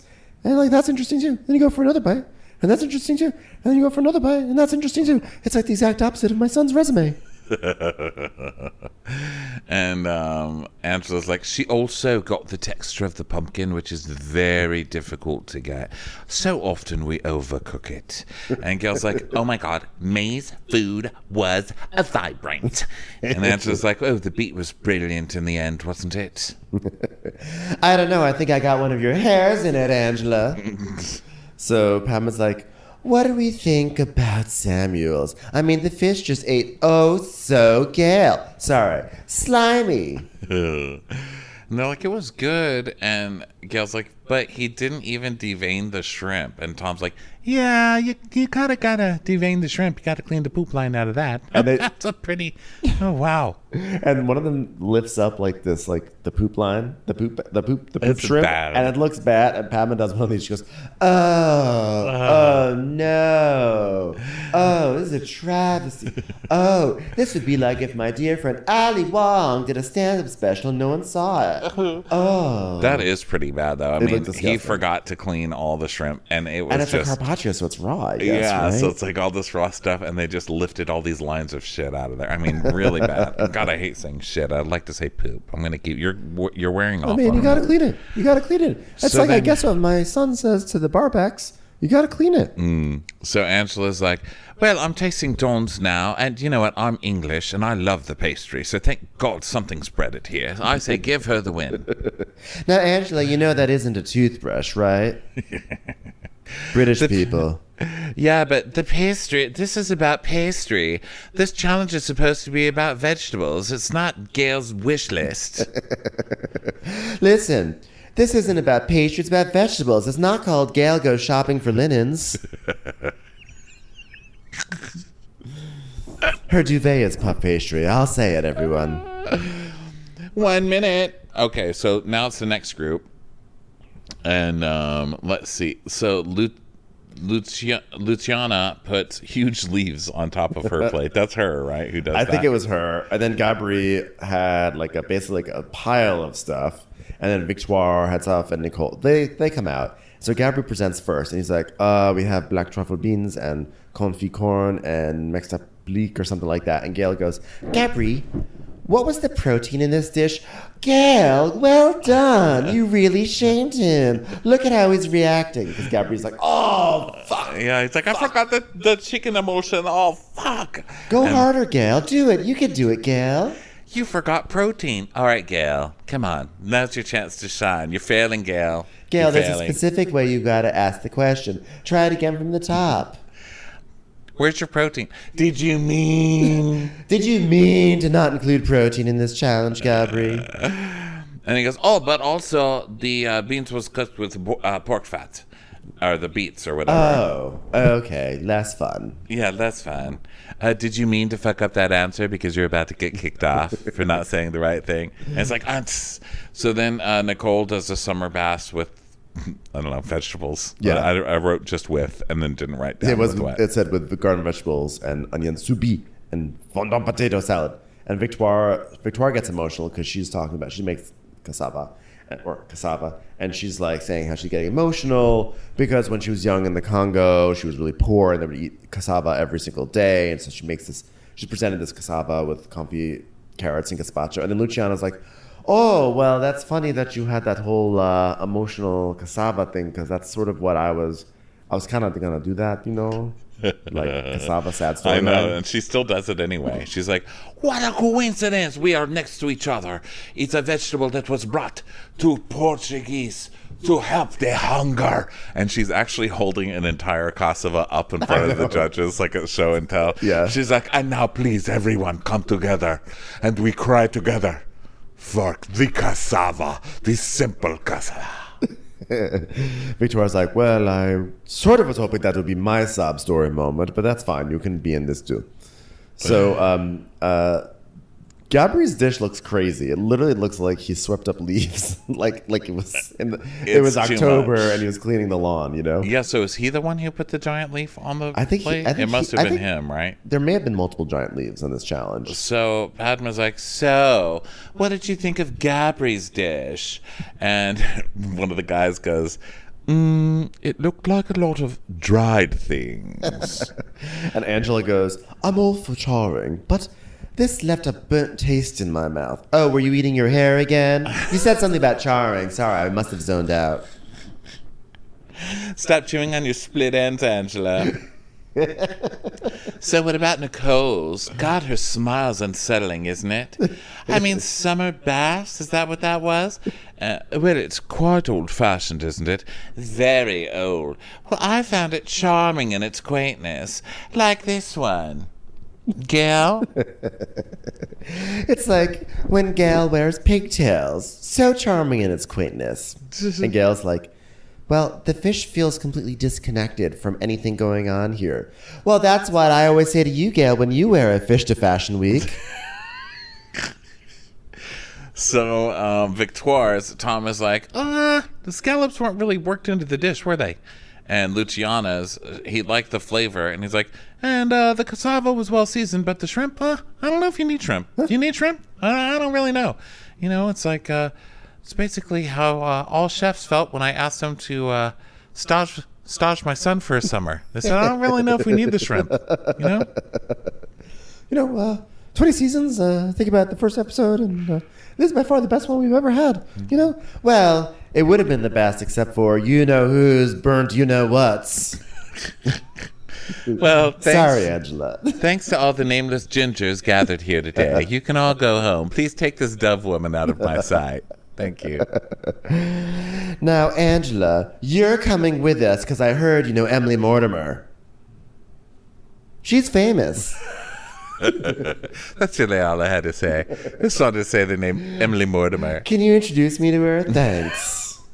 Do you know the Queen of England? She's still alive right now in the taping of this. I wish I could think of other famous British people right now, but for some reason I can only think of Emily Mortimer, who might not even be British. Do you know Prince Harry Styles?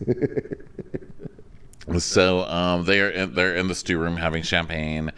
And they're nervous, obviously. And Padma's like, we'd like to see Charbel, Begonia, and Tom. And Emily Mortimer, if you can arrange that. Thanks.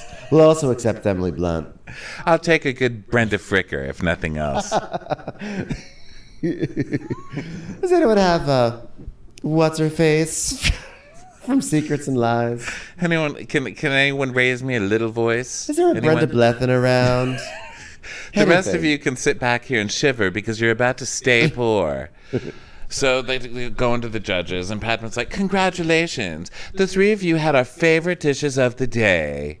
Unfortunately, none of you are Alexa Chung, so you can leave. Tom's like, whoa, the carrot, huh? And Gail's like, you took a carrot. You took a vegetable that is so humble and showed us how you could do so much with it. And Angela's like, love the chutney.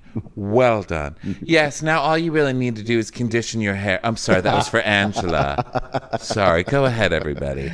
Yes, I also loved how you took a vegetable that was so humble and showed how you could do so many different things. It's like what Gail's been trying to do with culottes for years. By the way, we're talking about the onion. The Oh, way yeah, he the onion. did. Because I said carrot. I don't know why I said that, but they're talking No, about... it is the carrot. No, it is the carrot. They're talking about the carrot. Because then Padma goes, Charbel. Oh, okay, so we move on to Charbel. Charbel. Charbel, first of all, you sound just like an ice cream store in America. Does that make you feel special? You sound like a burning symbol of freedom, a charred bell. And he's like, well, I said this onion can make me cry or it can make me happy. And Tom's like, well, I got to show. You show great confidence in serving us an onion as a 25-year-old. Seriously? Are you still going with that? Okay. 25-year-olds, you're saying that you were 5 years old when this show debuted? I don't think so. Don't think so. You understand an onion needs to cook thoroughly and slowly. And Begonia, that was the most beautiful dish I've ever seen. And Gail's like, the more I ate, the more I loved every single bite. She literally says that about everything. So, have you done this dish before? Is this something new to you, Begonia? And she's like, I have done it. I originally conceived it with different vegetables when I was making love to a sailor in Ibiza. Well, great way to start. Angela hit it. Well, winning chef today understood the brief.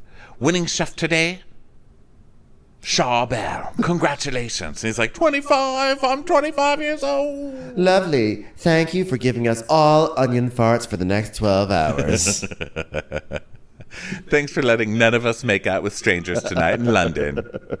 He's like, what if I win Top Chef World All-Star at 25? So, please send in Samuel, Gabri, and Dawn. I got worried. Yeah. Because I like two of these three people. Well, the three of you had our least favorite dishes, but only one of you had our least favorite hair. Angela?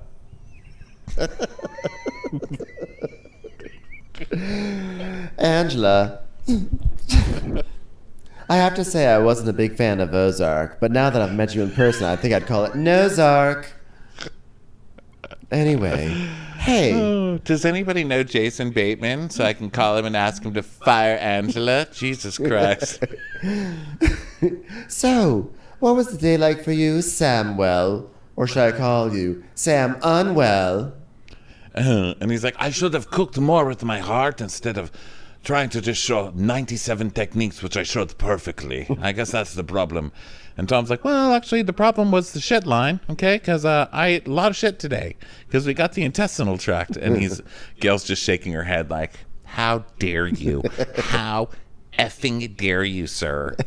I was a fan of Gerard Depardieu, and you've ruined all French people for me now. And Samuel's like, oh, I was in a rush, so I just took the head of the prawn and I just went too fast. And Gail's like, oh, it was just so much. It just shifted the balance. It really did. It shifted the balance. It sounds like the news got the better of you today. Oh, yeah, just sort of like your not oil treatment got the best of you. So then Padma, in her really mean voice, goes, Gabri, how was the day for you today? Do you need a moment to get your chicken foam? Any avocado off the floor that you'd like to try to serve somebody? We can wait if you left part of your answer in the other room. He's like, oh my God, it was really difficult for me. You know, I got to the market at the Whole Foods and I didn't find the ingredients to make what I wanted. And Padma goes, could you have pivoted? Listen, we know Gail can't do it. She can almost grapevine though. So, yay, good for you, Gail.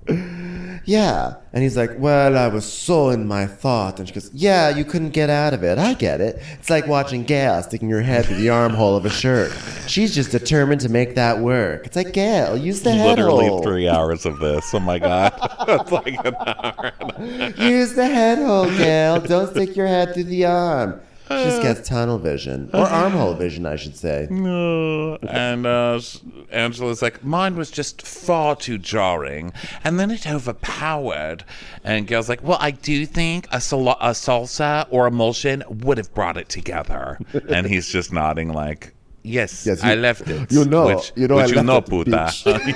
You bitch. You fucking puta. At the very least, can you just get that chicken emulsion? Not to taste. We just want to try anything to help Angela's hair. And Tom goes, interesting dish. It just, like my son, didn't work. Never will. I hope you're all saving up a lot of money to pay for that dish's retirement because it's never going to work. Dawn, how did the day go for you? Want to cry? And Dawn goes, it was different. And then she does a pats passive-aggressive Gabri. pat on That's Gabri. so. I mean, I know he did fuck it up, but I'm still like, let him do it, you know? Like, Yeah. She was kind of like doing the, now if you would like to explain how you ruined my dish, you can do it. Right. And he's like, I'm so sorry. She goes, but it's okay. You know, I was sauteing and he spilled a quart of water into my pan. And Angela's like, oh, well, you do have a good palate. I just think that you missed the point. But nice try trying to blame Gabby. I know. But it wasn't the problem. It was you. You're the problem. Dawn, I really appreciate the fact that you threw him under the bus totally unnecessarily. That was great. You're in the top 3 now. Yeah. And Tom's like, I think you gave us the right dish at the wrong time. It was fine, but you couldn't discern the vegetables. And Gail's like, I mean, this was like my biography. It was about pastry. Must be the pastry, am I right? Just like Nellie. And Dawn just is like, oh, okay. Because it wasn't the vegetables. The vegetables were fine. It was everything else, Dawn. Sorry, babe. Thank you for mercilessly undermining each other. We'll call you back in a bit. Okay. And so back in they go back to the stew room, and at the judge's table, Padma's like, Dawn's vegetables were the most invisible. And Tom's like, well, it's still better than the other two. I say Dawn wins. Yeah. So Gabri's freaking out and everything, and Luciana's telling Gabri that, like, you know, she's like, oh, you know what? Like, you probably, once you poured the water, you probably, couldn't focus on your food anymore. So that's probably what happened. In many ways, Dawn's the problem here. I was like, she was sort of like subtly kind of like. Well, it was weird because like Dawn is blaming him and she's blaming Dawn. Because Dawn was so upset that he was too upset to then focus on his food. Yeah, that was bullshit for sure. So then Gail's like, yeah, Gabri's dish was disjointed and need a lot of work. And Angela says, but overall, you can forgive that mold and those prawns. Tom's like, yeah, I just can't get past that. And then Padma goes, but it was a vegetable challenge, and Samuel gave us beautiful vegetables. Not one vegetable on Gabri's dish was flavorful or seasoned well, you guys. It was just like a pile of drywall. Gail, take that bib off. It was a theoretical. Like, Padma, like, I get it. You have cookbooks, etc., and you host food shows. I get it. But I love when Padma tries to go head-to-head with all these chefs who are just so seasoned and at the top of their game, and Padma's like, guys, like, Padma, you're the host that gets to judge, okay? You don't get to argue with fucking Angela. Right. Well, I think we have our answers. Poor people, get back here. Okay, Tom, do you have a stupid little monologue you'd like to say without a fedora on? In this world, there's Biggs, there's Bens, and there's people who drop out of school and disappoint their fathers. But it's clear that there are a lot of talented chefs here, unlike in my household where there's just one, me. Well, it's about the details. And there was just one mistake we couldn't overlook.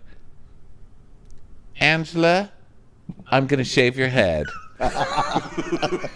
Well, Tom said it. No more hair for you, Angela. Samuel, please pack your intestinal tracts and go. Oh, but don't worry, we'll see you in Last Chance Kitchen, where maybe you can learn some basics about shrimp and how they poop. Everyone poops, including shrimp. And Samuel's like, I made a mistake and completely accept the consequences. I came here to represent.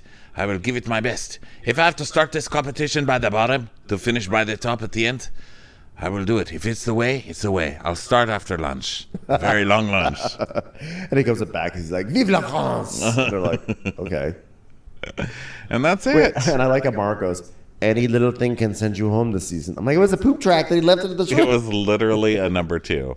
A lot of It shit. was literal shrimp feces. But that was it. It was such a good episode. It was. It's going to be a great episode. It's going to be a great season. Almost all the food looked absolutely amazing. It's going to be so good. They got a lot of big personalities too that I think are going to start slowly freaking out as they're not the most celebrated on World Star. They're going to go crazy. I am starving now. So anyway, thanks everyone for listening. Go to watchcrappers.com to get tickets to our shows and check us out on Patreon, etc., etc. And we'll catch you on the next episode. Bye. Watch What Crappens would like to thank its premium sponsors. Ain't no thing like Allison King. Ashley Savoni, she don't take no baloney. She's not just a Sheila, she's a Daniela. Itchels. Dana C. Dana Do. Aaron McNicholas, she don't miss no trickolas. Hava Nagila Weber. Jamie, she has no last namey. Sipped some scotch with Jessica Trotch. Kristen the Piston Anderson. Can't stop fanning over Tina Manning. She's always supplying, it's Kelly Ryan. Megan Berg, you can't have a burger without the Berg. You're never alone with Lacey Monteleone. Let's give a kisserino to Lisa Lino. There ain't no problem that Sarah Salvia can't solve ya. Christy Wowardy Dowardy. The Bay Area Betches. And our super premium sponsors, the incredible edible Matthews sisters. Somebody get us 10 cc's of Betsy MD. She's not harsh, she's Jill Hirsch. We're taking the gold with Brenda Silva. Erica, 500 Days of Summers. She's the queen bee, it's Sarah Lemke. Undo your fasteners, it's Aaron Kastner. We love him madly, it's Kyle Pod Shadley. Don't get salty with Christine Pepper. Let's go on a bender with Lauren Fender. My favorite Murdo, Karen McMurdo. Nobody holds a candle to Jamie Kendall. Give him hell, Miss Noel. Can't have a meal without the Emily Sides. Let's get real with Caitlin O'Neill. Make it Lastner with Aaron Kastner. We want to hang with Liz Lang. Can't have a meal without the Emily Sides. Shannon, out of a cannon, Anthony. Let's take off with Tamla Plain. She ain't no shrinking Violet Kuchar. We love you guys. Hey Prime members, you can listen to Watch What Crappens ad-free on Amazon Music. Download the Amazon Music app today. Or you can listen ad-free with Wondery Plus in Apple Podcasts. Before you go, tell us about yourself by completing a short survey at Wondery.com/survey.